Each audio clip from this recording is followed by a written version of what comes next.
Merhaba sevgili izleyenler, TV 2020 ekranlarında Gündem Özel programında Diyalog Medya Grubu Genel Yayın Yönetmeni Sayın Reşat Akar ile birlikte sizlerleyiz. Hemen bugünün konularını sizlere hızlıca aktarayım. Evet, ilk olarak geçtiğimiz hafta içinde İskele'de cinayete kurban giden Hüseyin Mavideniz'in öldürülmesinden sorumlu tutulanlar bugün yeniden mahkemeye çıkarıldı. Mahkeme 2 kişiye 8 gün daha tutukluluk emri verirken olayla ilgili oldukları görülenleri de bir ayı geçmemek üzere cezaevine gönderdi. Bu arada Mavideniz'in aile yakınları ve arkadaşları mahkeme önünde toplanarak yaşananları protesto ettiler. Ayrıntılarını paylaşacağız. Bir başka cinayet olayındaysa 18 yıl sonra eşi Alper Çayır'ın öldürülmesi konusunda öldürmekle suçlanan Recep Akınçay'ın adaya dönmesi sonrasında Çayır'ın eşi Hatice Çayır mahkeme emriyle tutuklandı. Yine detaylarını ele alacağız. Bir başka konumuz polis tarafından dün akşam saat 23 civarında Lefkoşa Metehan sınır kapısında gerçekleştirilen Panzehir 2 isimli operasyonda bir araçta yapılan aramada uyuşturucu tespit edildi, sürücü tutuklandı. Ülke genelinde de son bir haftada meydana gelen ve polis kayıtlarına geçen toplam 67 trafik kazasında 27 kişi yaralandı. Konuşacağız. Bir diğer konumuz Atlılar, Murat Ağa ve Sandallar'da katliama uğrayan şehitlerimiz bugün törenle anılıyor. Şehitlerin fotoğrafları ve katliamla ilgili bilgilerin yer aldığı panolar Diyalog Medya'nın uyarısı sonrasında tamir edilerek tören öncesinde meydana yerleştirildi. Son konumuzsa geçtiğimiz hafta sonu UVP'li 4 bakanın görevden alınması ve yenilerinin atanması sonrasında sıra kimde tartışması yoğunluk kazandı. Diyalog gazetesi de bugünkü manşetinde merak etmeyin sıra size de gelecek başlıklı haberi milletvekilleri içinde sadece 5 kişinin bakan olmadığını belirterek yayınladı. Yine detaylarını ele alacağız. Hepsi ve daha fazlasıyla tabii ki sizlerleyiz. Evet, buyurun Reşat Bey. Evet. Herkese hayırlı günler, iyi haftalar dileklerimizle başlayalım. Evet, bugün İskele Mahkemesi'nde 2 tane önemli dava vardı ki gerçekten Kıbrıs Türk toplumunun yaşamında tüyler ürperten 2 farklı cinayet olayı. Bunların birincisi tabii geçtiğimiz hafta meydana gelen olaydı. Hüseyin Mavideniz isimli vatandaşımızın genç yaşta eğlence merkezinde hem oranın güvenlik sorumlusu veyahut da güvenlik personeli hem de bir yöneticisi tarafından feci bir şekilde dövülerek başına önce yumruk sonra ayaklarıyla vurularak öldürülmesi, vahşice bir cinayet işlendi. Bunu hiç kimse inkar edemez. Bu gerçekten toplumun tümünü derinden etkiledi. Çok kötü bir durum. Yani bu kabul edilebilir bir durum değil.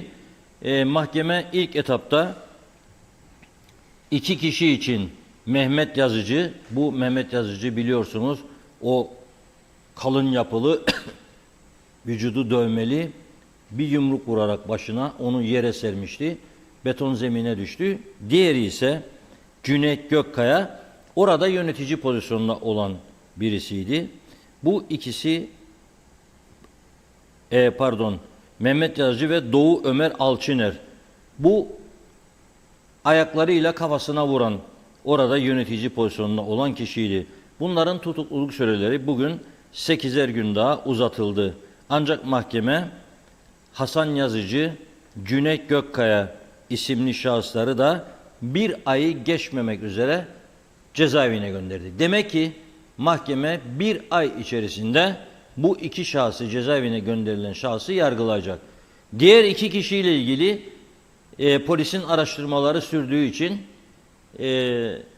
8'er gün daha ek tutukluluk alındı ve bakalım 8 gün sonra mahkeme nasıl bir karar alacak, ama çok büyük bir olasılıkla bu ikisi de, çünkü doğrudan 1. derecede sanık olarak mahkemede yargıç önüne çıkıyorlar. Mehmet Yazıcı ve Doğu Ömer Alçıner, bunların da cezaevine gönderileceğine kesin gözle bakılıyor. Çünkü böylesi bir cinayet durumunda zanlılar kefaletle serbest bırakılmıyor. Yani genel uygulama bu yönde.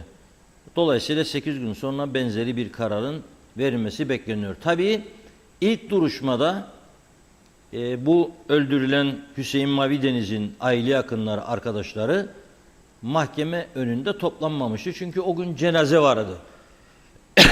Şimdi bir sosyal medyada falan birileri bir şeyler karıştırmaya çalışıyor, görüyorum ben de. Medya bunlarla niye ilgilenmedi, bu cenaze töreniyle her yerle ilgilenirdi? Çünkü bilmiyorduk. Ben muhabirimizi aradım.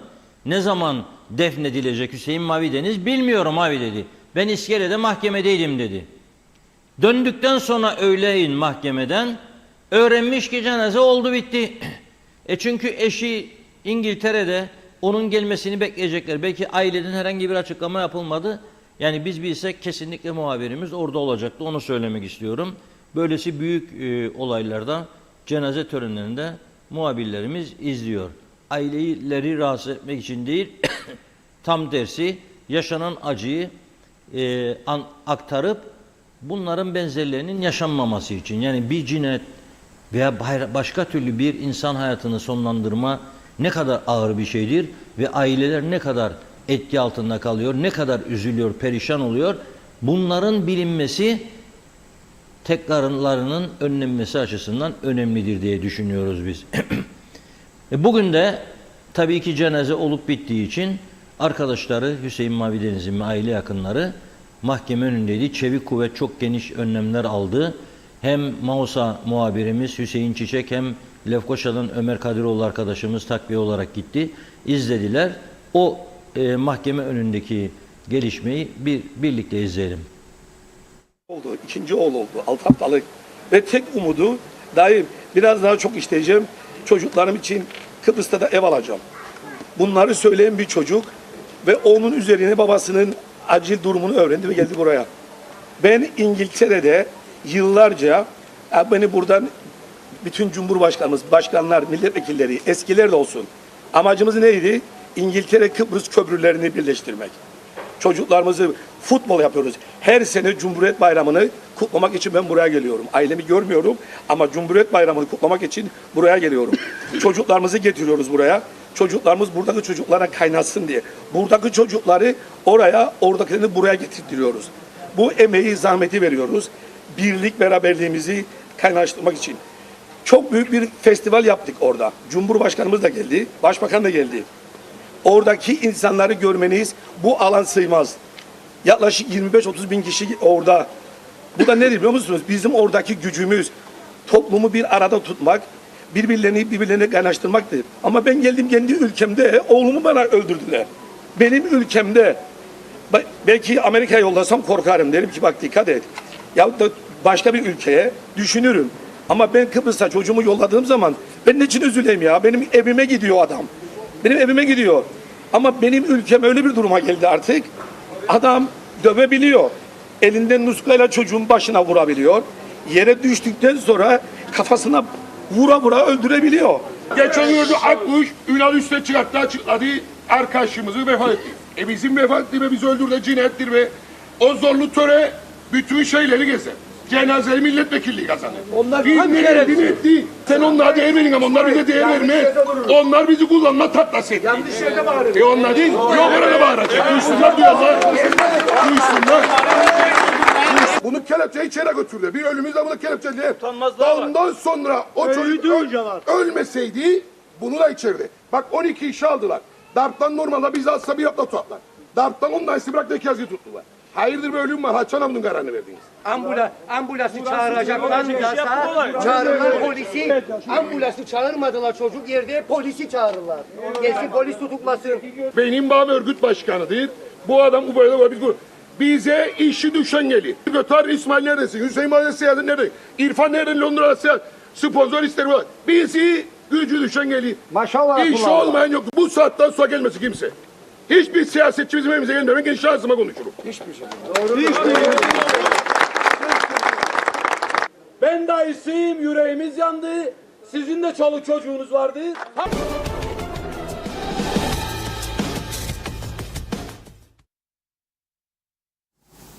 Evet, ne söylesek boş, aileler çok üzgün. Kolay değildir tabii ki böyle bir acı. İnşallah başka böyle bir acı yaşanmaz. Bu arada İskele Mahkemesi gene bugün bir başka cinayet olayını görüşmek durumunda kaldı. Üstelik 18 yıl sonra 2005 yılında Alper Çayır bir cinayete kurban gitmişti. Cinayet sonrasında Recep Akınçay sanık cinayeti işleyen kişi olarak aranıyordu. Türkiye'ye kaçtığı ortaya çıktı ve Türkiye'de Antalya'da yargılandı ve müebbet hapislik cezası aldı. Fakat daha sonra Türkiye'de çıkartılan şartlı tahliye tüzüğü ve uygulaması nedeniyle 18 yılı tamamladıktan sonra serbest bırakıldı. Geçtiğimiz Mayıs ayında Kıbrıs'a döndü. Kıbrıs'a döndükten sonra kendi gönlüyle polise giderek dedi ki ben bu cinayeti Alper Çayır'ın eşi Hatice Çayır'ın azmettirmesiyle işledim. Ve Hatice Çayır cinayet sonrasında bana bir miktar para vererek kaçmama yardımcı oldu. Tabii şok bir itiraf. Ama o dönemde de 2005 yılında Hatice Çayır tutuklanmıştı polis tarafından mahkeme emriyle. Fakat daha sonra esas cinayeti işlemekle suçlanan şahıs Recep Akınçay yurt dışına kaçtığı için KKTC savcılığı en önemli kişi, şahit olabilecek kişi yurt dışına kaçtığı için takipsizlik kararı vermişti. Ve takipsizlik kararı verildiği için Hatice Çayır serbest bırakılmıştı. Tutuklu olduğu halde. Şimdi bu hapis cezasına çarptırılan Recep Akınçay'ın adaya dönüp 18 yıl sonra polise ifade vermesi üzerine polis Hatice Çayır'ı hafta sonunda tutukladı. Nasıl tutukladı o da enteresan. Hatice Çayır da yurt dışında bulunuyordu. Herhalde bir süre sonra kaçmıştı. Ve adaya dönerken Girne Turizm Limanı'nda geçtiğimiz hafta sonu tutuklanarak mahkemeye çıkarıldı. Mahkeme kendisine 2 gün tutukluluk emri verdi ve bugün yeniden mahkemeye çıkarıldı. İlginç bir durum. Kendi eşini öldürmesi için bir başkasına para veriyor, onu azmettiriyor ve cinayet işleniyor iddiası var. Ve nitekim işte cinayeti işlemekle suçlanan Recep Akınçay zaten kabul etmişti suçunu. Antalya'da müebbet hapis cezasına çarptırıldı.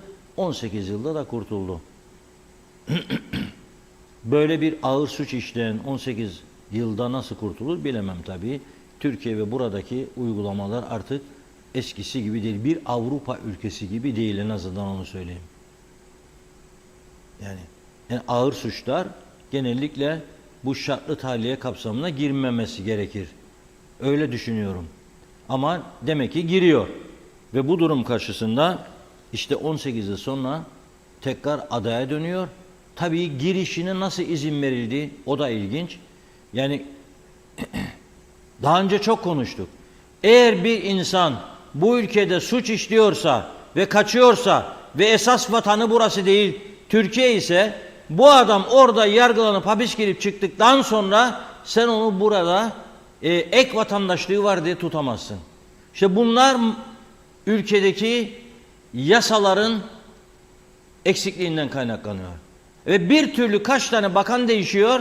İçişleri Bakanı tam birisi sonuca gitmek üzereyken yeni o görevden alınıyor. Başkası geliyor gene kalıyor bunlar. Şimdi geldi itirafta da bulundu mu? Bulundu. Sen bunu ne yapman lazım? Geri. Vatandaş iptal edeceksin kardeşim. Yasa yok. Geçireceksiniz. Ha bak çarşamba günü olağanüstü toplanıyormuş meclis. Hadi bakalım bekliyorum. böylesi bir cinayet işliyorsa bir adam, bu ülkede ne işi var? Benzeri cinayetleri işlemeyeceğine kim garanti verebilir? Meyillidir, suça meyillidir. Göndereceksin. Efendim vatandaşlığı nasıl? Vatandaşla ne kaçlıydı o zaman? Gitti orada yargılandı, orada hapis oldu, çünkü orada da vatandaş. Esas vatandaşlığı orada. Yani bu küçük ülkeyi çok hızlı bir şekilde temizlemek lazım. Temizlenebilmesi için de eskimiş çürümüş yasaların değiştirilmesi lazım. Parlamentonun boynuna borçtur bütün milletvekillerinin bu olay. Ha çarşamba günü göreyim sizi olağanüstü toplandığınızda dediydim de demediydin, yaptıydın da yapmadıydım, gideceksiniz de gelecek, gelince gösterecek. Yok yok, o değildir istediğimiz. Biliyorsunuz eksik yasalar nedir? O yasaları düzelteceksiniz. Trafikte ölümlü kaza, içip içip gidip öldürecek, 7 yıl hapislik olmaz arkadaş. Biliyorsun bunun olmayacağını. O zaman ne yapacaksın? Oturup bir hafta içinde değiştireceksin bu yasayı. Bu gibi suçlar, adli suç işleyen, cinayet işledi, başka bunun gibi benzeri ağır bir suç işledi, out of Cyprus. Geldiği yere. Vatandaş, iptal edeceksin vatandaşları. Yasa değiştir yasayı. Senin elindedir. Mikrofon başında yüce meclis demekle meclis yücelmez. Meclis ne zaman yücelir? Ülkenin ve insanların menfaatine karar aldığı zaman meclis yücelir. Şimdi sorarım size, sizin gözünüzde ne kadar yücelir bu meclis? Hiçbir şey yapmıyor. Çok soğukkanlı bir şekilde uzaktan izliyorlar sadece olanı biteni. Olacak şey değil yani.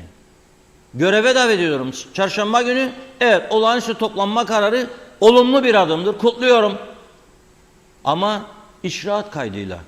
Yok yine mikrofon başında BRT kameramanını da getirip oraya naklen yayınlanacak da nutuk çekme yarışı, birbirlerinizi suçlama ve boş salonlarda gene bir kişi konuşacak, içeride de 2 kişi 3 kişi dinleyecek. Olmaz böyle şey.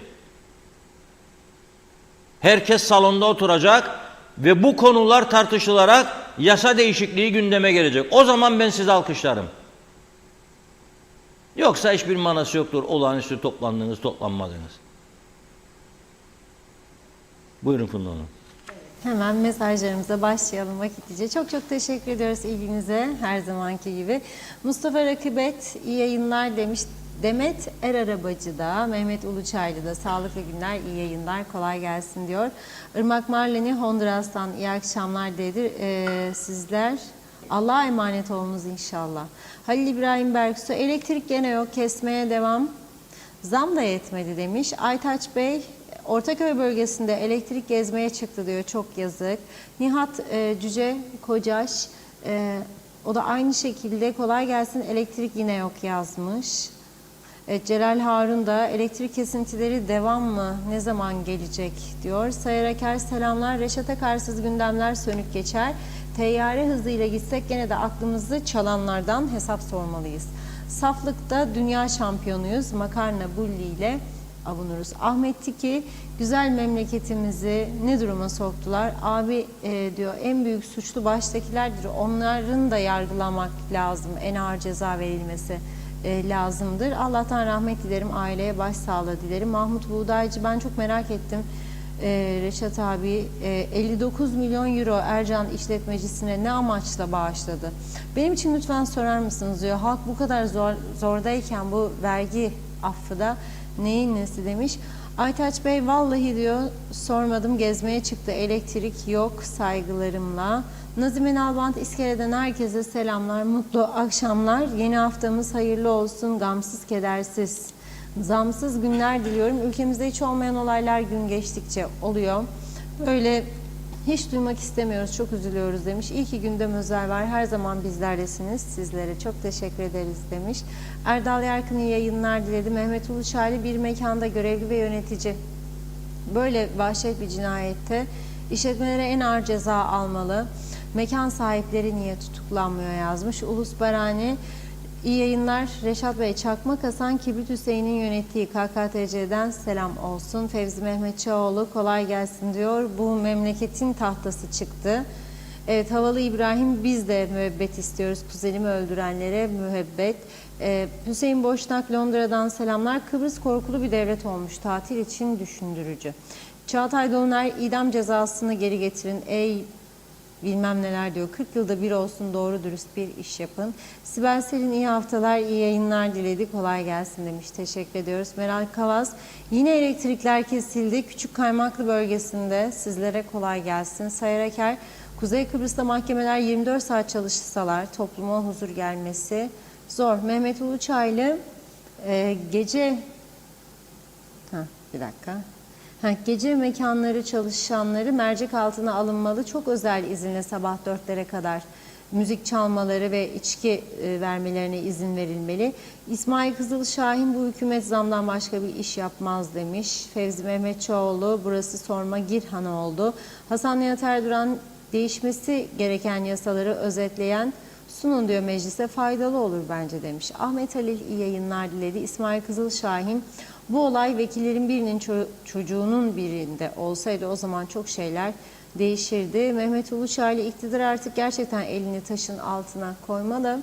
Lafta kalmamalı yoksa ara seçimde %19 sandığa seçmen gittiyse önümüzdeki seçimde seçime gidecek insan da bulamayacaklar. Hanife Dursun süpersiniz demiş Halide Oğlak. İyi yayınlar Reşat Bey. Aykut Yüce Türk yasa tüzük nokta diyor.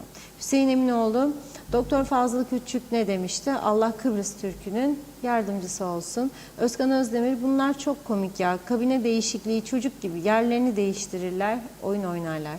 Kader Akyollar, Reşat Bey bütün gurbetlerin başı sağ olsun tekrar annesine, karısının feryadı gözümle gördüm. İnşallah adalet yerini bulur. Orhan Orsen iyi yayınlar dilemiş. Metin Maraş Ali Kıbrıs Türk'ünün sonuna getirdi bu üçlü çete diyor. Nazime Nalbant güzel şeyler derken hemen yakın.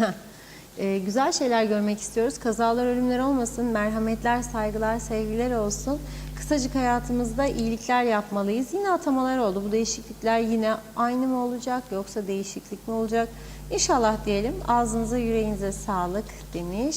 Aziz Kahraman KKTC'nin maalesef çivisi çıkmış. Zehra Sencer Karpaz'dan sevgilerimle elektrikler de kesik. Zeliha Adaman iyi yayınlar. Cemre Akar okullar açılıyor. Okul binalarında gerekli tamirat, tadilat yapıldı mı? Geçen yıl yaşanılanları unutmamak lazım. Tam günden bahsediliyor. Bunun için gerekli hazırlık yapıldı mı? Türkçe bilmeyen öğrencilerin entegrasyon süreciyle ilgili çalışmalar yapıldı mı? Daha okullar açılmadan grevler konuşuluyor. Okulların açılmasına bir aydan az bir süre kalmışken bu konular hiç konuşulmuyor. Abi Hüseyin meclisin her gün yeni bir yasa çıkartması isteniyor.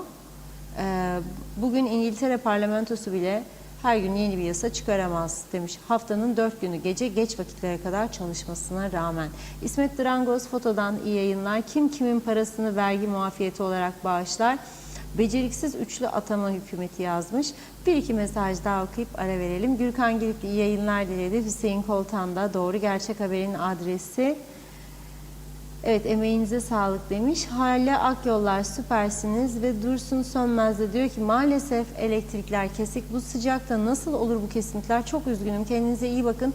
Sinir, stres sağlığa çok zararlı. Sağlıkla kalın demiş. Teşekkür ediyoruz. Devam edeceğiz. Buyurun. Evet, Dursun Hocam doğru söylüyor. Sinir, stres sağlığa zararlı da sinir ve stressiz gün geçmiyor ki yani. Havalar sıcak, ister istemez insan etkileniyor. Elektrikler kesilince mecburen sinir oluyor, sinir küpü oluyor. Sen zam yapmışsın, bana demişsin ki falan güne kadar ödemezsen keseceğim. Ben gelip oradan kısıp buradan kısıp ödemişim paramı, sen bana gene elektriğimi keseceksin. Neden? Üretim yetersiz de ondan. Üretimin yetersiz olduğu bir ülkede elektrik devamlı bizim sorunumuz olacak, kabus olacak. Ve bu elektriğin kısa vadede çözümü yönünde de ben bir olasılık görmüyorum. Yıl sonuna Aksa bir jeneratör getirecekmiş ama Aksa ile yapılan sözleşmede mahkemenin ne karar vereceği belli değil. Mahkeme karar verinceye kadar Aksa bu jeneratörü getirmeyebilir, planlamasını yapmayabilir, bekleyecek haklı olarak mahkeme sonucunu. Elektrik kurumu da 2 jeneratör alacakmış da artıracakmış. O da elinde para olmadığı için bunu yapacak durumda değil. Bakınız, dikkat edin, bu ülkenin en önemli ekonomik kuruluşları iflas etmiştir aslında. Şimdi bir insan hayatını kaybedince üzülürsünüz. Ama siz onu tekrar canlandıramazsınız. O insan hastayken veya hasta olmadan, hasta olmaması için siz ona hayat verirseniz o zaman sizin yaptığınız doğrudur ve netice alırsınız. Ama insan öldükten sonra çok üzüldüm. Vay kalk da bana, benim bir tanıdığım arkadaşım babasını kaybettikten sonra bana şöyle dedi. Meğer kavgalıymışlar. Bana dedi ki, şimdi dedi babam var ya dedi. Dedim, cenazesini tamamladık. Gittim cenaze törenine, ben de İngiltere'deydim. Tesadüf etti, ben oradayken ölmüştü. Dedi kalksın dedi, bana bir hello desin dedi. Şimdi dedi, dedim, 2 milyon sterlinim var dedi, bankada nakit. Harcamaya hazırım dedi. Too late dedim, ben de ona İngilizcesini söyleyeyim. Sen dedim bana hello dedin madem ki, ben de sana İngilizcesini söyleyeyim. Too late. Baban öldükten sonra 2 milyon isterini, ki zaten dedim 2 milyon isterini kaybedecek gözde yoktur sende. Ama lafın gelişi, hayattayken bir şeyin kıymetini bilmek lazım. Şimdi bakıyorsun etrafında, bunun kıymetini bilen insan sayısı yok denecek kadar azaldı. Komşu, ya o komşu yüzünü gözünü görür. Arada bir tencere gider gelir, eski alışkanlıklar olmasa da, ya bir yer tabak. Ama gene o onun kuyusunu kazar, onun kuyusu. Niçin? Nereden buldu da aldı? Öteki nereden buldu da aldı? Yahu sana ne? Buldu aldı işte, yaptı. Sana ne? Sen ne yapıyorsun zaten? Bazıları da der, besledim, büyüttüm, okundurdum, yazındırdım, her şeyimi harcadım ama evladım bana sahip çıkmadı. Olabilir. Nice insanlara ne yardımlar yaparsınız? Sonunda nankör çıkar. İhanet eder. Ne yapabilirsin? Yüzündeki deriyi değiştiremezsin ya. Madem deri yok, astar yok yüzünde, nasıl değiştireceğim ben onu? Bugün de etrafımız böyledir. Kabul etmemiz lazım bu gerçeği. Üzülme. Ama insan insandır. Etten kemikten yaratılmıştır. Hak etmediği bir şeyi görünce kafaya takabilir bir süre. Ama her şey ıslas. Yola çıkarsın öyle. Bugün bir arkadaş randevulaştık. 2.30'da bana gelecekti. 15 dakika geç geldi. Dedim, herhalde trafiğe takıldın. Aynen dedi bana. Hem nerede takıldın biliyor musun dedi. Sizin bu sanayinin içinde dedi. Yolları kapattı arabalar dedi. Bekleyeceksin, keyfi gelsin, çeksin dedi. Da gidesin falan filan. Nasıl sinir olmayacaksın, istes olmayacaksın? Pazara gittim dedi. 1 kilo börülce 169 lira mı galiba, neymiş ya, 129 lira. Bu işte sinirlenmek için bir gerekçedir. 1 kilo börülce 3 kişi ancak doyurur ya. Bir de Kıbrıs'ta gelenektir. Bal kabacığını da koyacak içine. Pişirdikten sonra zeytinyağı ister, limon ister, ekmek ister, yanında bir salata ister, zeytin ister. Nasıl çıkacak insanlar? O da sinir.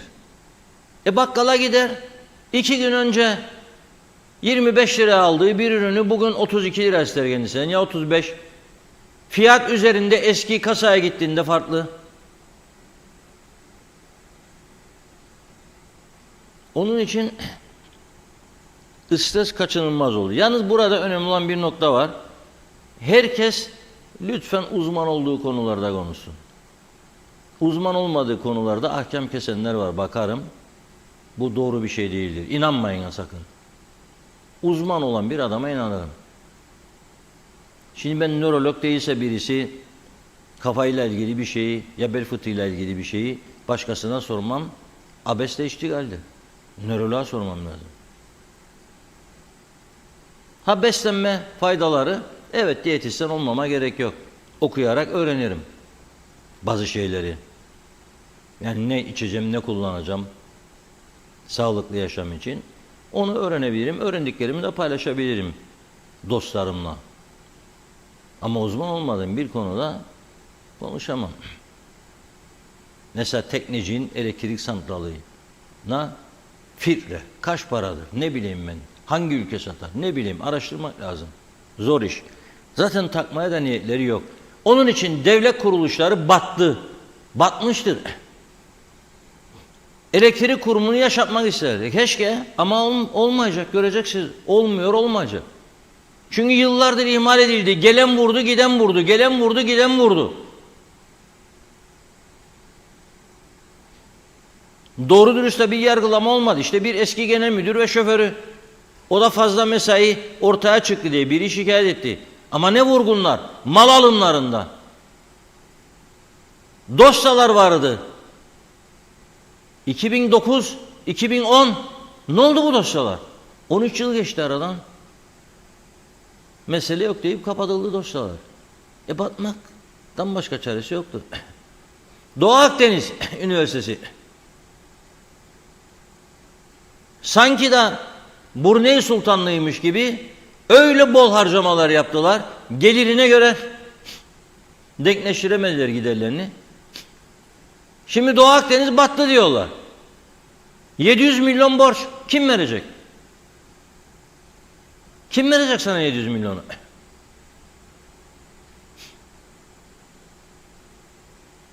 Gelirine göre giderin olması lazımdı.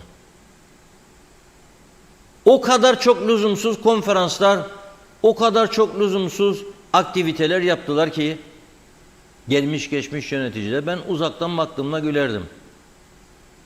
Ne gerek var bunlara derdim. Ama yaptılar. Çok yüksek maaşlar, uçtular, uçurdular. Gerekli gereksiz bir yığın akademisyen istihdam ettiler. Eğer hükümet değiştiğinde yönetim kurulu siyasi atamalar oldu, değişti. Sonuç iflas. Bugünkü durumu budur. 3 tane sektörü var ekonomi, ayakta tutan ekonomiyi Kuzey Kıbrıs'ta. Birisi turizm, diğeri eğitim, üniversite ve inşaat sektörü. Şimdi inşaat sektörü de kiminle konuşursam konuşayım o kadar çok kaçak müteahhit var diyorlar ki, o kadar çok yalancı dolandırıcı müteahhit var ki 2004 anlam planı sonrasındaki tehlikeli durumun daha beterini yaşayacağımızı söylüyor bu işi yasal yönden yapanlar. Yakında bir patlama da oradan beklenir. Bekliyorum. Bakalım ne olacak, göreceğiz. Burada trafik kazaları durmak bilmez. Suçlar. Uyuşturucu ayrı bir dert. Cesarete bakar mısınız siz? Dün gece 23 sıralarında Metehan sınır kapısında polis ihbar üzerine Panzehir 2 adını verdiği bir operasyon gerçekleştirdi ve 27 yaşındaki bir kişiyi tutukladı. Miktar mı istiyorsunuz içinden söyleyeyim size? 1,5 kilo. 1,5 kilo uyuşturucu. Ya bu kaç bin kişiyi zehirleyecek miktardır bilir misiniz siz? Kaç kişiyi, kaç bin kişiyi? Niçin getiriyor bunu buraya? Satmak için. Veya kuryedir, patrona getiriyor, o satacak. Bu kadar patlamış durumdadır. Şimdi mühim olan polis bunu yakaladı ya, bunun patronunu şebekeyi ele geçirmesidir. Geçirebilirse, konuşursa. Gene bugün son bir haftalık rapor açıklandı. 67 trafik kazası bir haftada. Kıbrıs gibi küçücük bir avuç yerde. 67 kaza, 27 kişi yaralandı. Müthiş bir olay ya, Kıbrıs gibi bir yerde. 67 kaza, 27 kişi yaralandı. Hafta sonu ise cumartesi gece polis 5 ilçede denetim yaptı. Huzur operasyonu ve trafik denetimi. 4604 araç durduruldu. 961'ine ceza kesildi. Neredeyse 1/4. Her 4 sürücüden bir tanesi suç işliyor bu ülkede. Daha ileri gideyim. 88 araç da trafikten men edilmiş. 88 araç trafikten men edilmiş. Durdurdu yani, dedi en aşağıya sen bu arabayı kullanamam. Niye? Zil zurna sarhoştu onun için. Bu denetim olmasaydı veya bu denetim yapılan yerin önünden geçmeyip de başka yerden geçseydi, ki şimdi çok yaygın trafik grupları vardır, birbirlerine bildiriyorlar ve o buradan geçmeyin, buradan geçmeyin, buradan geçmeyin diye ona göre geçmiyorlar oradan. Bu 4400'ün dışında, yani 1/4 yakalandı ya, eğer bu uygulama olmamış olsa yarısı kontrol edilenlerin suç işlemiş sayılacak. Ama maalesef böyle bir de oyuncuklar oynanıyor küçücük Kıbrısçığımızda. Oluyor bu. Polis istese çıkarır bunu. Polis istese çıkarır. Polis benim cep telefonum açık olduğu sürece nerede olduğumu istediği anda bilebilir. Aynı anda. Lapta'da mıyım? İskelede miyim? Güneyde miyim? Bilebilir. O kadar basittir artık bu işler.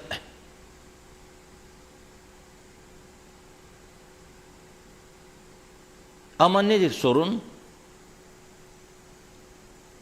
Sorun polis olaylara yetişemiyor artık. Polis olaylara yetişemiyor. Sayısı az, personel sayısı teknolojik olarak çağın gereklerine göre kendini yenilemiş değil.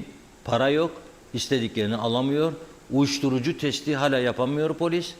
O yüzden de durum gerçekten vahim.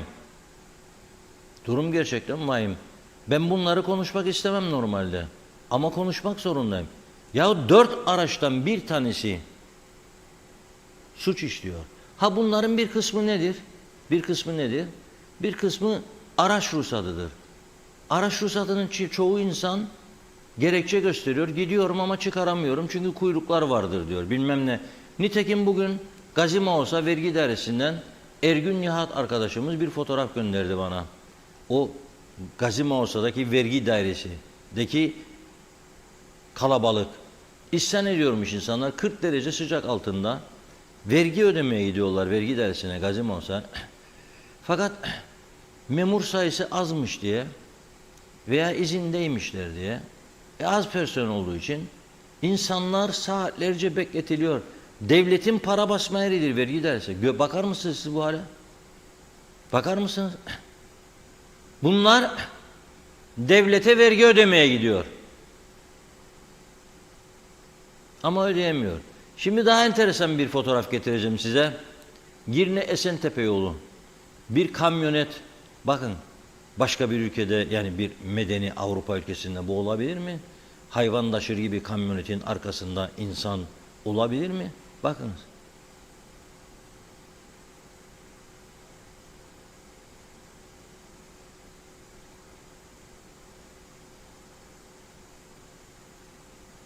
Burası Kıbrıs. Girne Esentepe yolu. Olabilir mi böyle bir şey? Oluyor. Kamyonetin arkasına 62 tane adam. İçeride de müzik çalıyor herhalde, şiki şiki baba diye. Devam. Kim görecek bunu? Orada polis yok ki devamlı. Bunlar işte ne istiyor? Ülkenin her tarafı kameralarla döşenecek arkadaş. Bunun başka kaçarı yoktur. Yoktur. 4000-4500 tane resmi hizmet aracı tutacağınıza, yollarda koşturacağınıza özel işler için Satacaksınız bunları ve ülkenin ihtiyacı olan araç gereci alacaksınız. Satacaksınız, yollarınızı tamir edeceksiniz, düzelteceksiniz. Yollarda yıkılan, kırılan, dökülenleri de tamir edeceksiniz. Geçen haftalarda yayınlamıştım ben Gazi Mausa İskele'de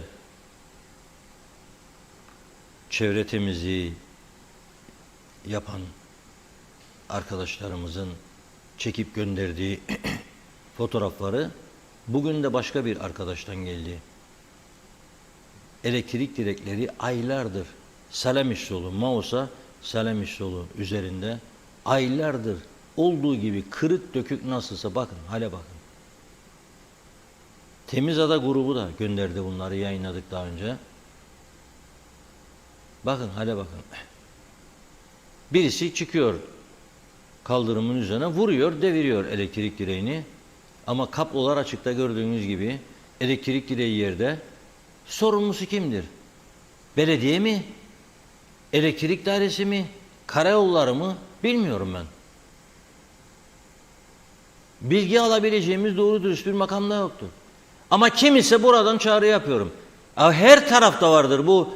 Yenikent'te de var, Gönyeli'de de var, Alsancak'ta da var, Girne'de de var, Mausa'da da, her yerde böyle kaza sonrası kırık dökük elektrik direkleri yerde veya kablolar açıkta duruyor.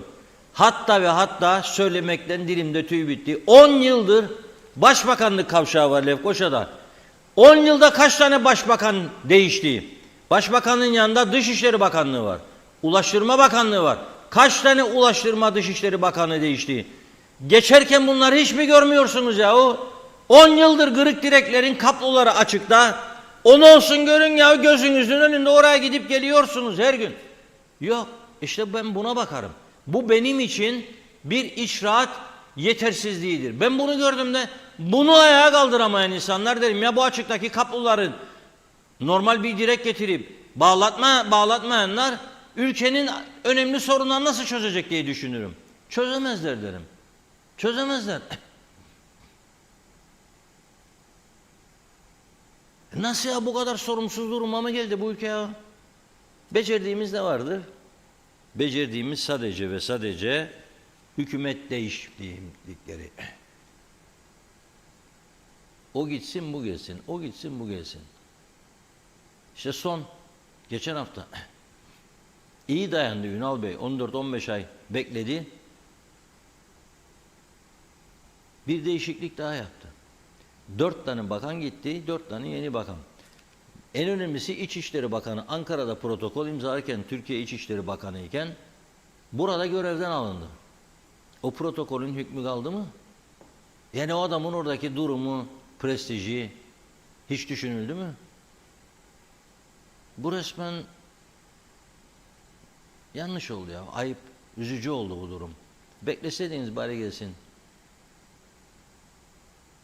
Sonra bakıyorum bazı bakanlar da, bakın mesela Dursun Oğuz iyi bir insandır, efendidir, çalışkandır, çok kişi onu seviyor. Ama bir bakıyorsunuz Maliye Bakanı, bir bakıyorsunuz Tarım Bakanı, bir bakıyorsunuz şimdi İçişleri Bakanı. Yani her alanda uzman olamaz bir insan. Her alanda. Bizim ülkemizde oluyor. Yani ben ne söyleyeceğimi bilemiyorum. Çok üzücü bir durum. Kuzey Kıbrıs gibi küçücük bir yer, tanınmamış bir ülke, her 3-5 ayda bir bakan değişimi. 24 tane milletvekili var Ulusal Birlik Partisi'nin. Bir baktım liste, bakanlık yapmayan sadece 5 kişi kalmış. Kimlerdir bunlar? Lefke Milletvekili Fırtına Karanfil, İskele Milletvekili Yasemin Öztürk,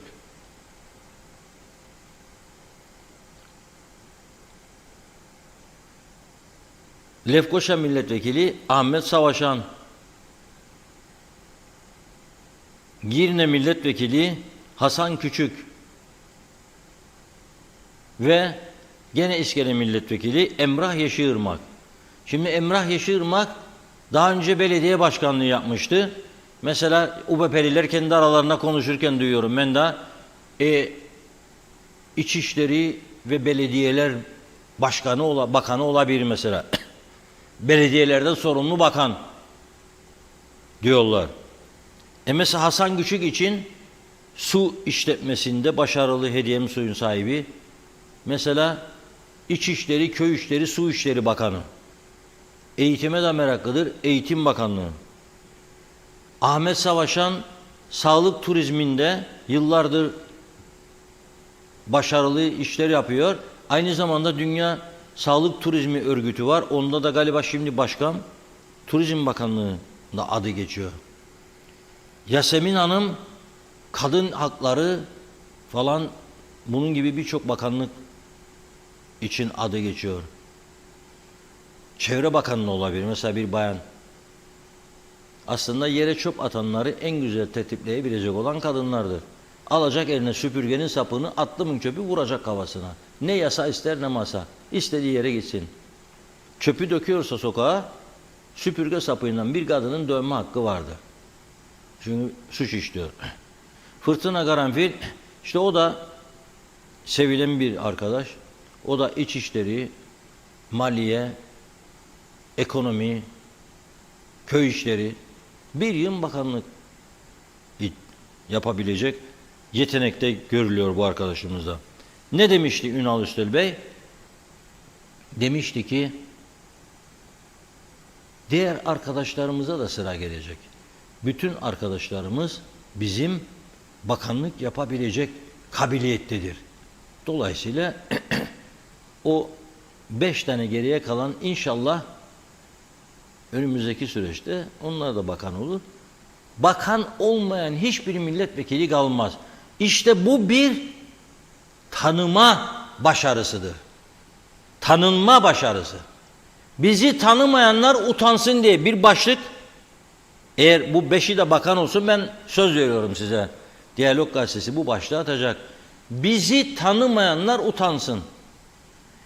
Tüm milletvekilleri dönüşümlü olarak bakanlık yapmıştır. Bu beceri bizde vardır ve siz bizi utanmadan daha tanımıyorsunuz. Ey Birleşmiş Milletler, ey Avrupa Birliği, var mı ya dünyada? Kaç milletvekili varsa bir partinin tümünün bakan olduğu bir dünya milleti var mı? Yoktur, olamaz, çünkü onlarda bizdeki beceri yok. Bu bize Allah'ın verdiği bir güçtür, bir yetenektir bu bize. Aslında budur gerçek. Siz bizi hala da tanımayacaksınız ya. İstediğiniz kadar tanımayın bizi. Ama biz tanıtmak için kendimizi mücadeleye devam edecek. Ha bu arada Ergün Olgun Bey emekli çıktım demişti galiba. Galiba geri döndü. Cumhurbaşkanlığı sözcüğü gören. Çünkü programa girerken bir açıklamasını duydum. Herhalde ikna ettiler kendisini geri dönme konusunda. Uzlaşıldı diye düşünüyorum. Çünkü Ergün Bey iki eşit egemenlik tezinden acaba taviz verilir mi falan endişesindeydi veya Hristodiliz ise Tatar'ın görüşmesine karşıydı belki veya gidip antropoloji laboratuvarını ziyaret etmesine karşıydı belki. Ondan dolayı ufak bir anlaşmalık anlayışı etmiş ama bizim Kıbrıs gücük yedi. Ya gel be Ergün Bey ya, sen de yapma bize ya, işte bu memleket ya görün ne kadar zordayız. Rum'a karşı hep birlikte mücadele verecek. Bu zaferi inşallah kazanacak maşallah falan filan. O da birkaç kişi Ankara'dan da bir tane Ergün Bey zatı devletleriniz falan filan diye, o hoşuna gider bizimkinin. Bir de şey çok hoşuna gider. Ankara'ya giderler ya. Ben Cumhurbaşkanlığı döneminde Sayın Akıncı'yı da gördüydüm. Cumhurbaşkanı Erdoğan onu böyle saraya atlılarla karşılamıştı. Böyle o da arabanın içinde eşiyle birlikte. Eminim ben orada çok duygulanmıştır. Yani Kıbrıs gibi bir yerden, küçücük bir yerden çıkıp köyden Ankara'ya gidip atlı suvarilerle karşılanmak, kılıçlar falan filan.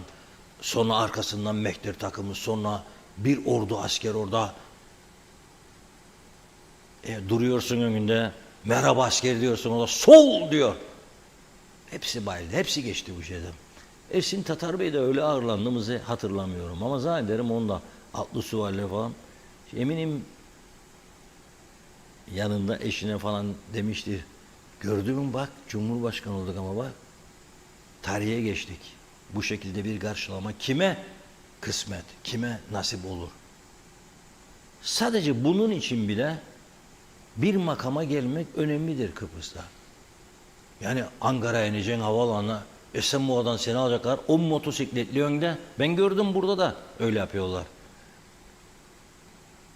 Yani Türkiye'den meclis başkanı geldiğinde 3-4 saatlik ziyaret için Denktaş Bey'in anıt mezarına gittiler. Dönerken gördüm.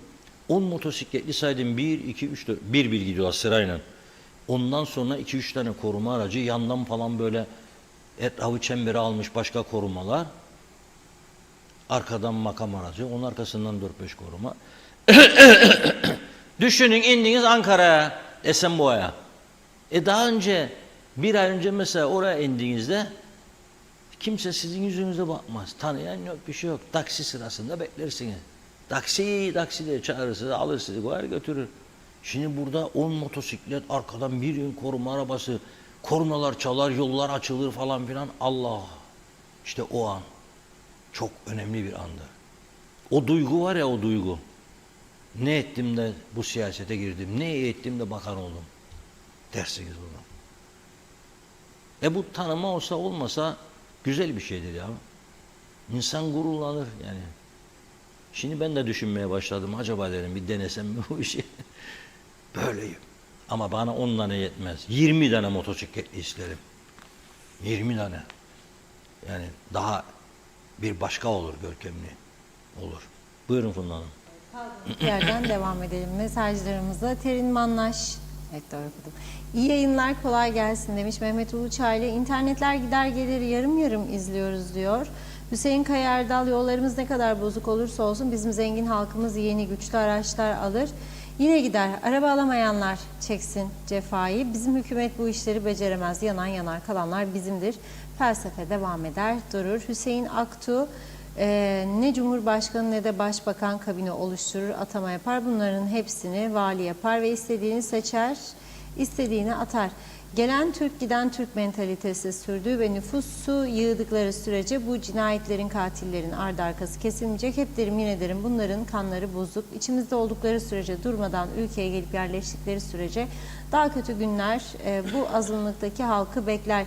Gurbetler yerli halkımız kardeşlerimizdir. Haklı davalarının yanındayız demiş. Sevim Alan Güre Kansel diyor ki biz bu sıcaklarda elektrik kesintisiyle nasıl yaşayalım? Mausa'da kesik, buzluklar yanacak, zarar üstüne zarar, vay halimize. Size kolay gelsin. Boş diyor, söylüyoruz, konuşuyoruz ama duyan yok ki demiş. Celal Harun, ülkemiz ne hale düşürüldü, bir bakın ülkemiz ne hale geldi. Üretim durdu, geçim daraldı, yoksulluk sınırı hedefi deldi, refahın yerini fakirlik aldı, tarla bahçe ekilmiyor, mazot pahalı.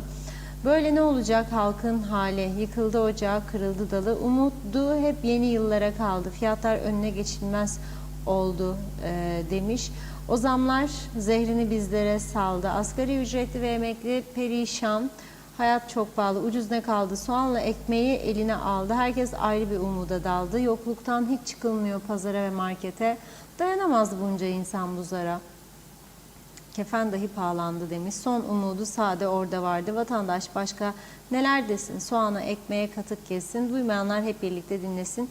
Hepimizi geçim tasası sardı. Sibel Serin, Alsancak elektrikler gitti diyor ve internet çok ağır. Programı çok zor izliyoruz demiş. Güliz Nihan Canova, o da aynı şekilde Gönyeli'de de elektrik kesik. Bu nasıl iş? Hiç borç yok ve kesinti olur. Yazıklar olsun. Zehra Sencer, elektrik kesintileri yetmezmiş gibi bir de canımız yanıyor. 2 ay önce difrizim yandı, şimdi buzdolabım arızalandı. Allah sabır ve yardımcımız olsun. Metin Maraşale, ört beni örteyim seni. Gelmiş geçmiş olan sigara fabrikasını çalıştıranlar sorumludur. Yargılanacaklar. Az kaldı. Hasan Nihat Erduran, kurum hepimizi kanser etti. Bir ölür gideriz. Bir an önce fosil yakıttan solara geçmek için Enterconnect'e hız verilmeli. Bu böyle olmuyor. Nasıl olsa fosil yakıtlar yasaklanacak. O günden önce Enterconnect bitmeli. O gün Zeybekoğlu okulların açılmasına kısa bir zaman kalmış olmasına rağmen okullarda herhangi bir tamirat, tadilat çalışması yapılmamıştır. Gerekli alt ve üst yapılar hazır olmadığı takdirde tam güne geçmek bir hayal. Eğitimde istenilen gelişmeyi sağlamak isteniliyorsa mutlaka ve mutlaka bakanlığın sendikalarla uyum içerisinde çalışması şarttır. Vedat Allahkerim, maalesef ülke tarumar oldu, halk perişan. Bu düzenden hiç kimse memnun değil. Memnun olan sadece rüyalarında görseler hayra yormayacak olanlardır. Onlara göre bu düzen 50 sene daha gitsin diye dua ederler. Bir yetkili çıkıp da son günlerde olan bu üzücü olaylarla ilgili bir açıklama yaptı mı? Bu halk bunların demiş zerre umurlarında değil. Mustafa Özcan KKTC köyünden selamlar. Hamıtköy tarafının elektrikleri saat 4'te gitti, 5.20'de geldi. Artık kesinti olmayacak diyen Kıptek Genel Müdürlüğü de yalancıymış diyor. Erkan Kaya, bu gidişat siyasileri düzeltemez. Önce siyasileri düzeltmeniz lazım. Erol Topçu iyi yayınlar diliyor. Alev Arsal Duran, elektrik kesintileri geri mi geldi demiş. O gün Zeybekoğlu, kan bağışına bulunmayı ihmal etmeyin, unutmayın, kana ihtiyacı olabilecek vatandaşlarımız vardır. Hasan Nihat Erduran, gelir vergisi listelerinde saklı para çok diyor. Onu da yayınlamadılar bu yıl. Görelim kim ne verdi. Durmuş Aşandır, taş ocaklarından da biraz söz edin. Dikmen Taşkent arasındaki taş ocağı devamlı patlama yapıyor. Köy sallanıyor. 300 metre üzerinde köyümüzün su kuyusu var. Patlama, kuyu çökerse köyümüz susuz kalacak demiş. Şikayetlerimizi kimse dikkate almıyor yazdı. Hasan Nihat Erduran, Türkiye 107 milyon harcadı kent güvenlik sistemleri için. Fiber olan yerler işler bir sorun demiş. Tuğçe Ören, trafikte özellikle caydırıcı cezalar olması gerek ama para olarak değil. Özellikle alkollü ve uyuşturucu kullanıp trafikte başkasının canına kıyılıyorsa cinayetten yargılanmalı. Ehliyetler uzun süreliğine alınmalı ve yeniden sınavdan geçmeli. Yaş haddini aşmış veya yaşı gelmiş kişilerin doktor raporuyla ehliyetleri yenilenmeli vesaire vesaire. Ama bunları yapacak siyasiler bizde nerede Reşat Bey? İyi yayınlar dilerim dedi. Evet, hemen kaldığım yerden devam edeceğim. Evet, bakıyorum. Melisa Luman, bugün saat 14'te Akba minibüsüne bindim. Lefkoşa güzel bir seferini yapıyor. Minibüste açabileceğiniz pencere yok. Herkes terliyor. Fenalaşanlar oldu. Şoföre soruyoruz, klima yok mu? Arızalı diyor. Pencerede mi yok diyor. İsterseniz şikayet edin diyor. Ben merak ettim, bu araçlar nasıl muayeneden geçiyor? Bu haliyle zaten çok eski. Muayeneden geçebilmesi bu şartlarda mucize. Ayrıca denetleniyor mu? Nasıl yolculuk yapsın halk? Nasıl turist gelsin bir ülkeye? Toplu taşıma kullanmak isteyen resmen işkence içerisinde seyahat ediyor. KKTC'de toplu taşıma dendiği zaman bu şekilde mi anılmak isteniyor? Yıl 2023 ama çok geri. Can güvenliği yok. Kelle koltukta seyahat ediyorsunuz. Soruyorum, yok mu denetleyecek birileri? Yok mu hatır gönül işi yapmak yerine gereği neyse onu yapabilecek biri demiş. Metin Maraşalı, KKTC'de bir bayan bakan vardı, onu da çıkardılar. Erkekler hakimiyeti kurdu yazmış. Evet.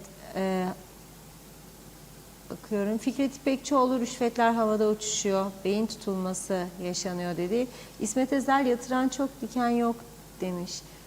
Evet, bunu okuduk. Şöyle. Melisa'nın da. Evet, Şadan Bayramlar. Şimdi kaç müsteşar, kaç kalem müdürü değişecek? Bu boşta evlerinde oturarak müsteşarlık maaşı alan yüzlerce kişi ne olacak? Bunlara bir çare, çözüm kim bulacak? Devletin parası bu. Ekonomik şartlarda evde oturanlara maaş vermesi etik mi diyor. Birkaç mesaj daha okuyup ara verelim. Cumagül Muradov, iyi yayınlar, kolay gelsin. Nazime Nalbant, Reşat Bey, ağzına yüreğine sağlık. Hep doğruları söylüyorsun. Herkes kendi kapısının önünü temiz tutarsa her yer cennet gibi olur diyor.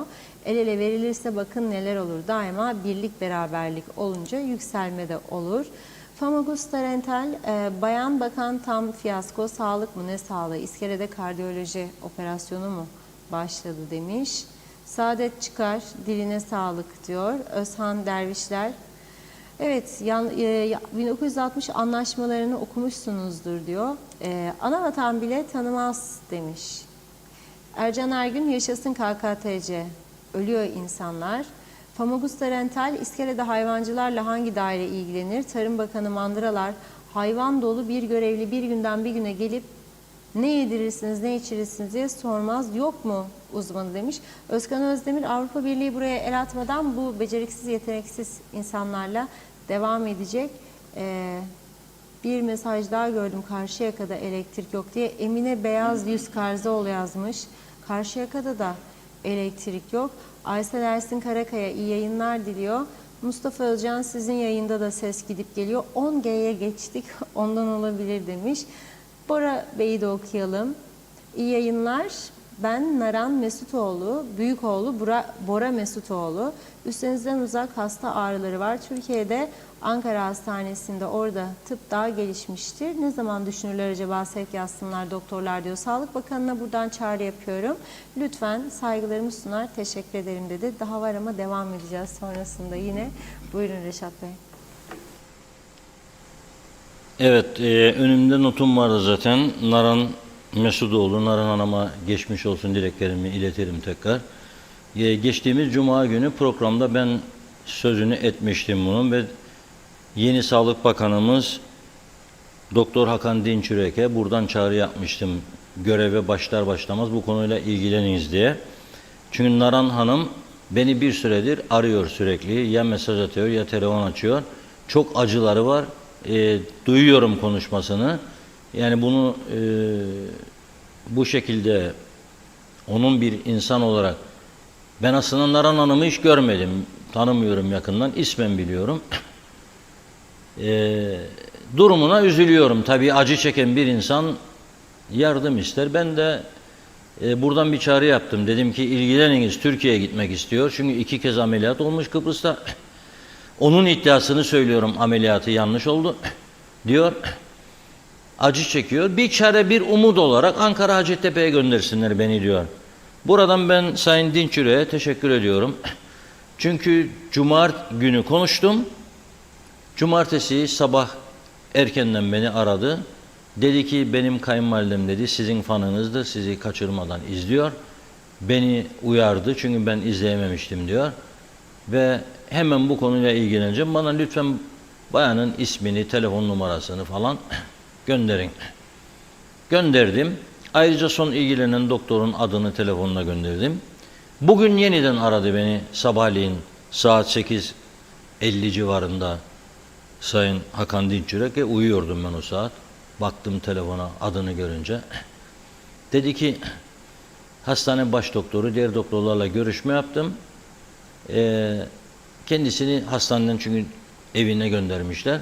Yeniden hastaneye getirip bir değerlendirme daha yapmalarını rica ettim dedi. İnşallah bunu tez günde tez saatte yapar hızlı bir şekilde. Durumunun ciddiyetini de tabii doktorlarla konuşmaları lazım. Ne durumdadır, neden böyle oldu bilemiyorum ama sağlık son derece önemlidir, ihmale gelmez. Ve bu sağlık, insanların sağlığı sadece stresten veyahut da yediklerinden, içtiklerinden değil, yaşadığı ortamlardan da çok etkileniyor. Ben son zamanlarda yakınlarımdan bunu çok duyuyorum. Yaşadığı ortamlardan, arkadaşlıklardan, gittiği eğlence yerlerinden de bir takım sıkıntılarla karşılaşabilir. Oradan aldığı zararlı mikrop, bakteriyel konularda aldığı vücuduna yüklenen zararlı maddelerden dolayı da hasta olanların olduğunu duyuyorum. Hiç umursamaz yabancı tuvaletlere gidip özellikle bayanların oralardan ciddi sağlık sorunu yaşadıklarını duyuyorum. Unutmayalım. İlk defa geçen hafta biz buradan bahsetmiştim. Ben dahi bilmiyordum. Arkadaşlarımız bunu istatistik olarak hastaneden istediler. Yüzlerce hepatit B ve C Afrikalı var ve yüzlerce hepatit B ve C'li dıştan gelen diğer insanlar var. Yani çok durum öyle olacak olan olur, boş ver ne yapalım falan filan demeye gelmez. İnsanlar kendi hayatına biraz da kendileri çeki düzen vermelidir. Tabii Naran Hanım'ın durumu ayrı. Ben bunu sağlık sorunlarından bahsederken söylüyorum. Doktor Hakan Dinçürek işe başlar başlamaz duyarlılık gösterdi. İnşallah Naran Hanım'a da bir katkısı olur. Hastanelerin elden geçirilmesi lazım.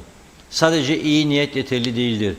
Uzman doktor ihtiyacı var hastanelerimizin. Uzman doktor. Ve her zaman söylüyorum bunu, öyle 40-50 bin lira siz bu ülkeye uzman doktor getiremezsiniz. Bakınız güneyde bir uzman doktorun bir basit hastalıkla ilgili yaptığı bir check-up Ve o arada sizin bir ekonuz, elektronunuz falan filan 300 eurodur. 300 euro. Bu da eder 9000 Turkish. 10 kişiye baksa bunun gibi 3000 euro. Yani sen onun bir günde kazandığını bir ayda vermeyeceksin, hastaneye getireceksin. Sana uzman doktor gelmez be arkadaş. Vazgeçin bu eskimiş, çürümüş zihniyetlerden. O eleştirecek, bu eleştirecek de bilmem ne, vazgeçin. Bir an önce tam gün sağlıkta tam günü getirin, eğitimde tam günü getirin. Bağıran bağıracak, grev yapan yapacak ama bu ülkeyi başka türlü düzeltme şansınız yoktur. Bakınız hep batan yerlerde dikkat edin, genellikle sendika ağırlığı var. DAV ile ilgili paylaşımlara bakarım. Son iş rektörü atayan da onlar diyor sendika, gönderen de onlar. Şimdi bağıran da onlar, 700 milyon. Nedir be bu? Nedir? Sendika çalışanların yasal hakları konusunda haklı olduğu dönemlerde mücadelesini yapacak tabii. Ama her dönemde olmayanı da isteyerek sendikacılık olmaz ya. Veya ben onu götürürüm, bunu getiririm, güçlüğüm yaptırım ederim. Bunlar da müsaittir tabii. Bu siyasi yapı da müsaittir. Yani adam çünkü gereken düşünüyor. Kaç ay kalacağım diyor. Bu görevde. Yani biraz da beni bakan görsünler. Bir arka koltuğa oturayım böyle hele bir. Gideyim birkaç köy gezisi yapayım. Ankara'ya gideyim, İstanbul'a gideyim. Londra'ya gideyim. Durum böyle.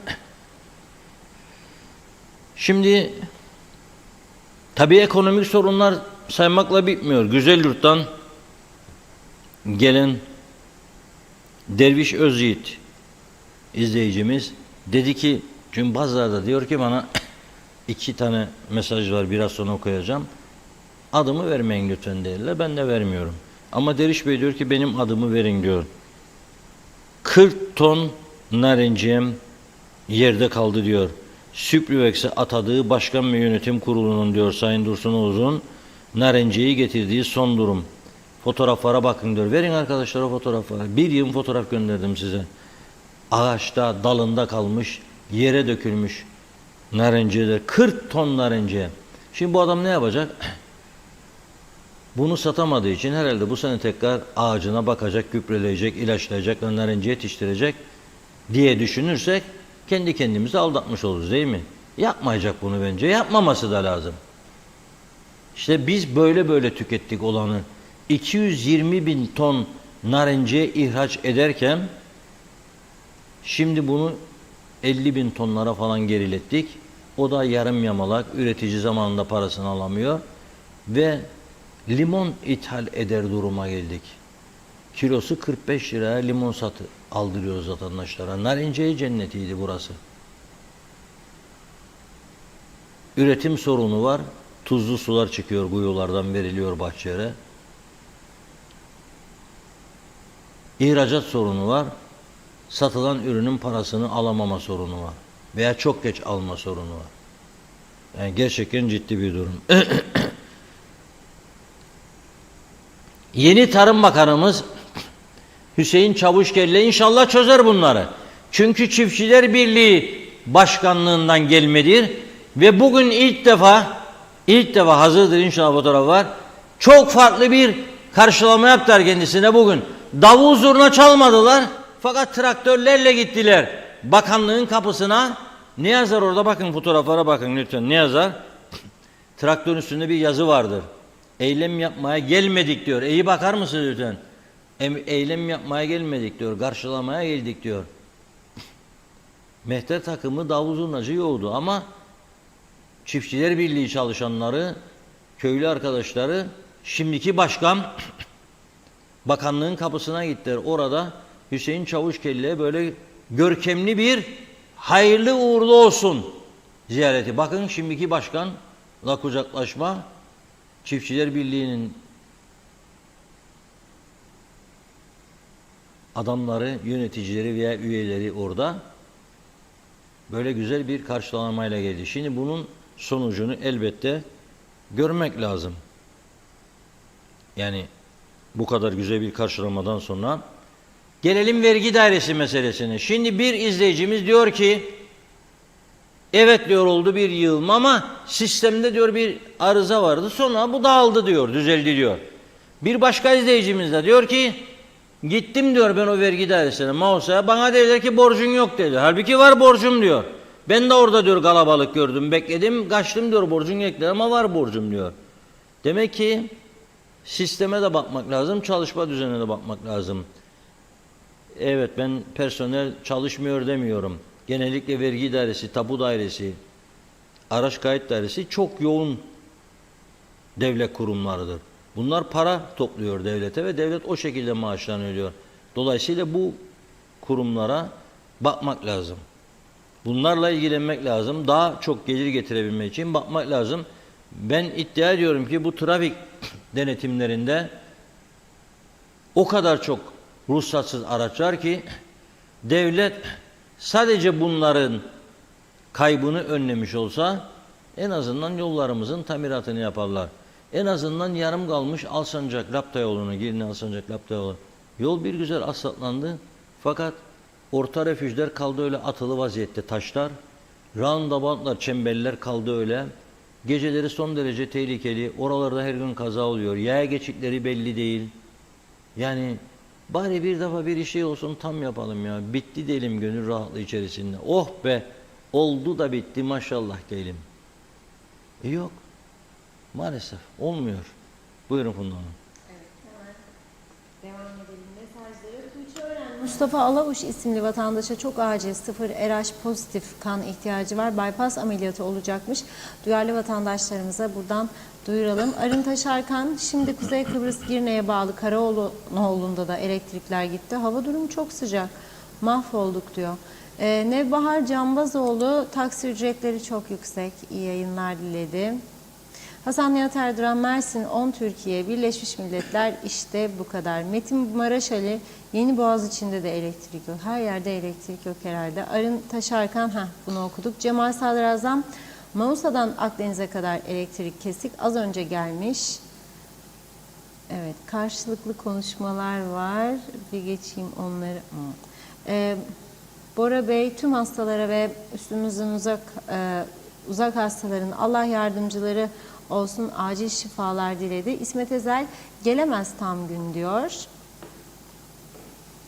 Evet, Hasan Nihat Erduran, devlet doktoru özelde işlerse hemşiresi de o iş yürümez. Hastanede lojman olmalı, orada uzmanlar kalmalı. Hipokrat yeminine paradan bahsetmez iş. Tünay Babaoğlu, kolay gelsin, iyi haberler, doğru haberler veriyorsunuz. Helal olsun Reşat Bey.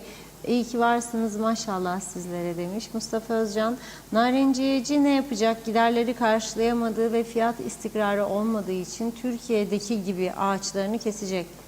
Böyle giderse olacağı bu. Hasan Nihat Erduran, sulama suyu güzel yurda verilmeye başlamış. Mesarya'ya hattı ihale edilmiş hayırlısıyla. Ucuzluk, üretim, verim artacak. Hele enterkonnekte olunca organik tarım, hayvancılık başlayacak. Müstehide sönmez çift seven. Bizde Gönyeli'de de elektrik kesildi. Ben epilepsi hastası olarak günde 3 defa buhar alırken şimdi ne yapacağım? Lütfen elektriğe bir çare bulsunlar. Allah rızası için demiş Müstehide Hanım. Metin Maraşali, göreceğiz inşallah, umut olur diyor. Kandırıldık diye isyan etmezler inşallah demiş. Evet, Hasan Nihat Erduran, Lapta yolu dar kesittir, orta çizimle refüj yapılmalıdır, bordürle değil dedi. Son olarak Erol Topçu da diyor ki, bir tane daha geldi. Elektrik kesildi, paramı kaçırdım, ne de olsa burası KKTC, hesapta tatile geldik. Bir de bir şey değinmek istiyorum, yollarda araba kullanırken cep telefonu burada serbest galiba, kimsenin elinden düşmüyor maşallah. Zeki Özgür Kanlılar, dürüst olmak gerekirse kabine değişikliği sorunları çözmeyecek. Toplu olarak hükümet istifa etmeli demiş. Evet, Hasan Nihat Erduran, dün koşuşmamız vardı çok diyor. Gece marketten ev yemeği alıp geldik 120 liraya. 3 kişi doyduk çok şükür, bravo vallahi yazmış. Evet, şimdilik tamamladık mesajları. Buyurun.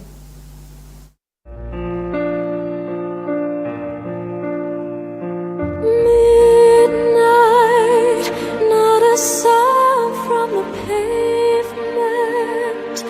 Has the moon lost memory? She is smiling alone.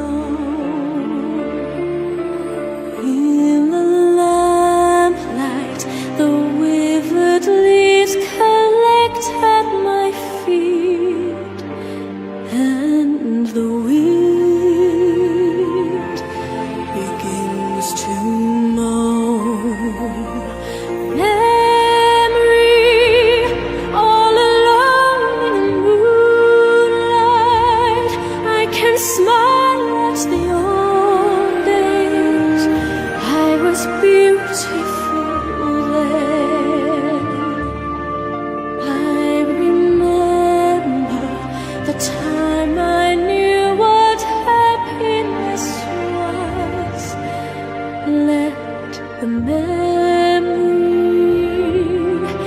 live again. Every street lamp seems to beat a fatalistic warning. Someone mutters and the street lamp gutters, and soon it will be morning.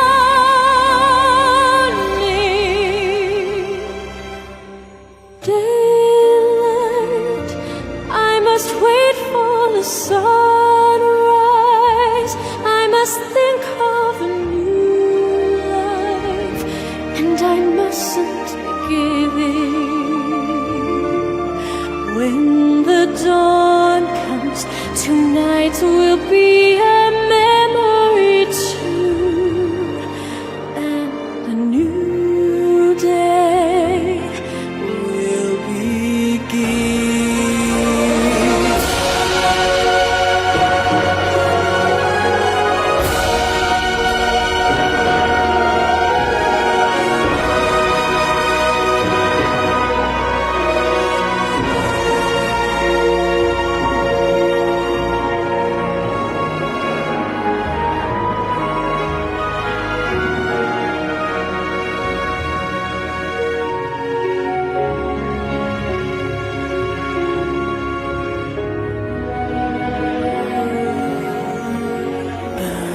Outings of smoky days, the stale cold smell of morning.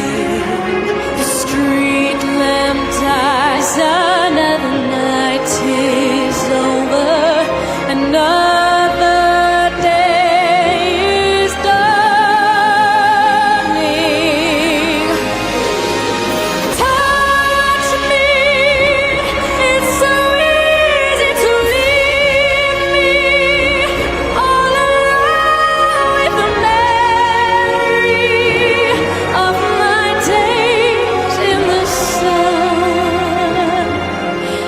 If you touch me, you'll understand what happiness is. Look, a new day has begun.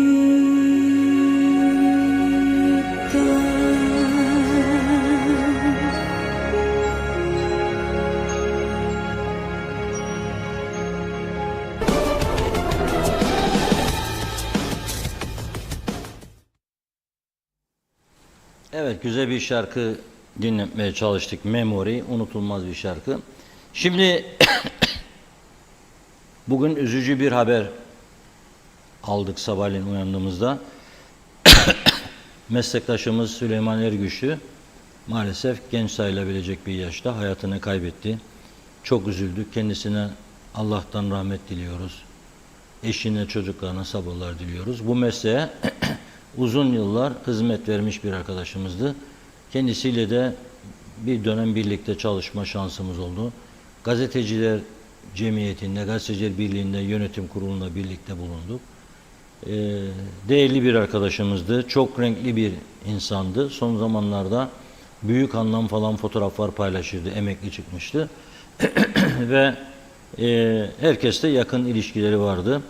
Kendisine Allah'tan rahmet diliyoruz. Ailesine de başsağlığı dileklerimizi iletiyoruz. Bugün 14 Ağustos 2. Barış Harekatı'nın yıl dönümü. Rumlarda matem var. Çünkü 2. Barış Harekatı'ndan sonra Türk askeri Maraş'a kadar ilerlemişti. Birçok Türk köyü kurtuldu. Mesela eski muhtarımız Ömer Meraklı Galavaşlı bugün anılarını paylaştı, okudum. Ne zorluklarla o günleri geçirdiler. Çünkü silah yok, mermi yok. Baskı var, EOKACAR geliyoruz diye mesajlar gönderiyor. Açtık diyor. Bir kazanla pilav pişiriliyor diyor. Tabak nerede, çatal nerede, kaşık nerede diyor. Açın avucunuzu diyormuş. Aşçı, askerin aşçısı ya da mücahitlerin işte.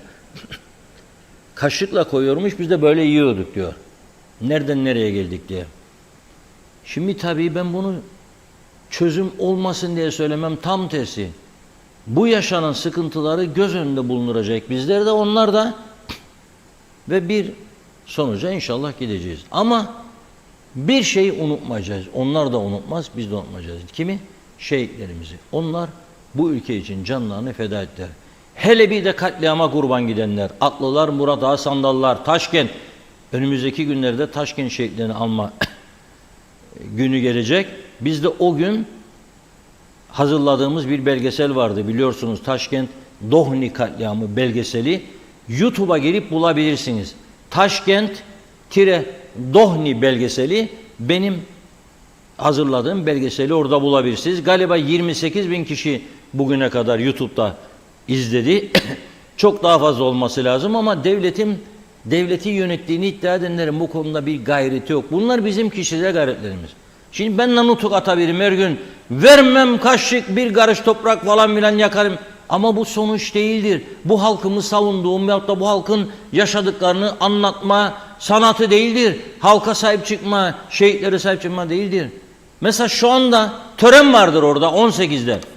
Biliyor musunuz, geçen hafta biz burada diyalog gündem özelde gündeme getirmeseydik ve ertesi günü gazetede birinci sayfada konu etmeseydik, bugün orada acaba mahcup olacaklar mıydı? Ölen şehitlerinin fotoğraflarının yer aldığı, bütün panolarda yazılar silinmiş, fotoğraflar silinmiş idi. Evet, silinmiş idi. Görünmezdi. Park, otlar ağaç olmuştu. Rezil bir durumdaydı Şehitlik Parkı. Bakın böyleydi geçen hafta. Bunu biz burada yayınladık gazetemizde. Bu şehitlerin fotoğrafları silinmiş, yazılar silinmişti. Ve bugün gidip böyle tören düzenleyeceklerdi. Biz bunu gündeme getirmeseydik. Getirdik, düzeltildi. Bugün gazetemizde de verdik. Mausa Kaymakamlığı'na ve güvenlik kuvvetlerine, askerlerimize teşekkür ettik çünkü onlar. Fakat bir bilgi daha aldım sonra. Yeniboğaziçi Belediye Başkanı Katip Demir de bu arada çok ilgi göstermiş. Son bir hafta 10 gün buranın temizlenmesi ve panoların yenilenmesine kadar onlar da büyük gayret sarf etmişler. Bunu da buradan ekleyeyim. Emeği geçen, katkıda bulunan herkese teşekkür etmek istiyoruz. Ama ısloganda kalmasın. Şehitler ölmez, vatan bölünmez.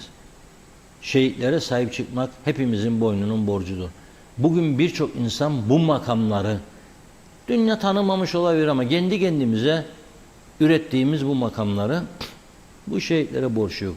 Bugün bu 30 Kıbrıs lirasından milyon sterlinlik servete ulaşmanın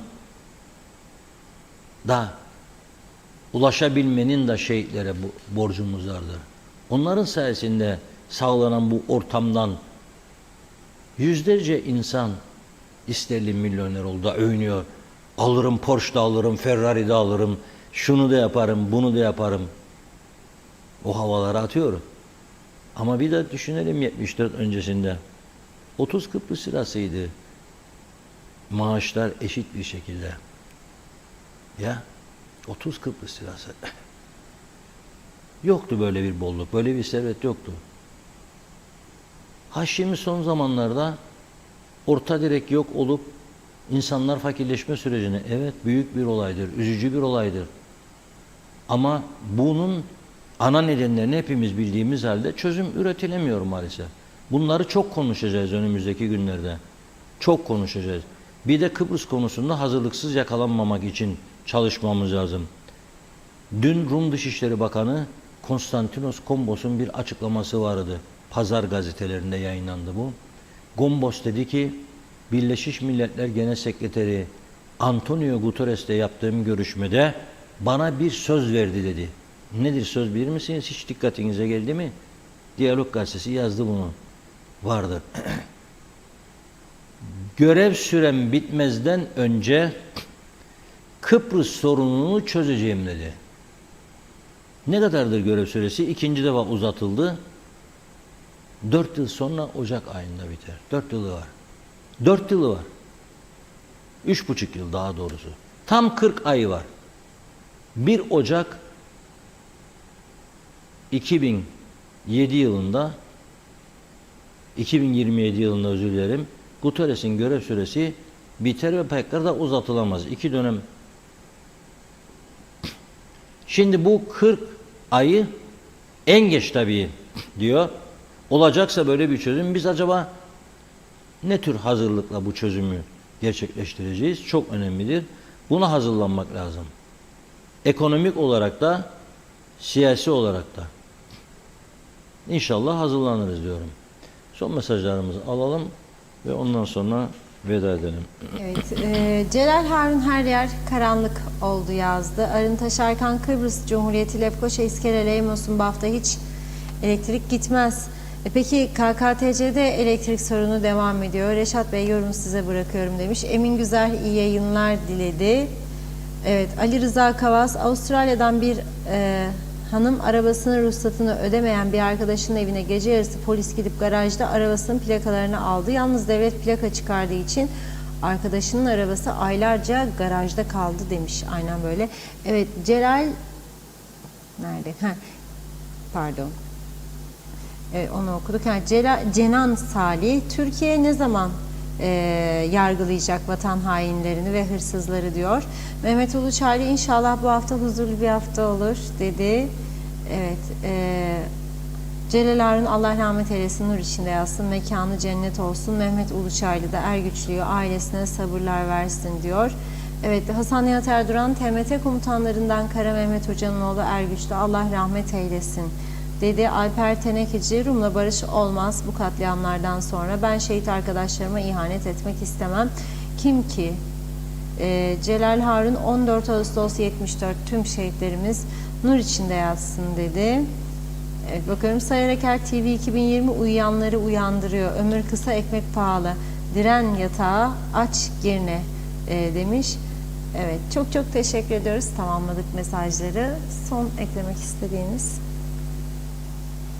Evet, bizler de çok teşekkür ediyoruz. Yarın inşallah ülkemizde güzel şeyler olur, güzel haberler veririz. Tabii şu an programı kapatırken elektriklerin özür dilerim birçok bölgede kesildiğine ilişkin haberler alıyoruz. Umarım büyük bir arıza yoktur. Kısa sürede düzeltilir. Yoksa hakikaten bu sıcaklarda klimasız ortamda durmak çok zor. Klimalı ortam da zor. Görüyorsunuz, ben öksürüğü geçirdim ama hemen böyle çok stüdyoda bayağı soğuk oldu bugün. Soğuk ortama girince, klimalı ortama yeniden böyle tahriş oluyor boğazım. Konuşma da var tabii. Konuşmayı da seviyoruz biraz doğal olarak. O yüzden de oluyor bunlar. Ama elektriksiz hiç olmaz tabii. Buzluklardakiler bozuluyor, atıyorsunuz, gidiyor falan filan. Onun için inşallah uzun süreli olmaz diyorum. Olursa da olmazsa da yarın elektrik konusu gündemimize girecek mutlaka. Yarın görüşünceye dek hoşça kalın diyorum. Evet, çok çok teşekkür ediyoruz ve programımızı tamamlıyoruz sevgili izleyenler. Yeniden görüşünceye dek hoşça kalın.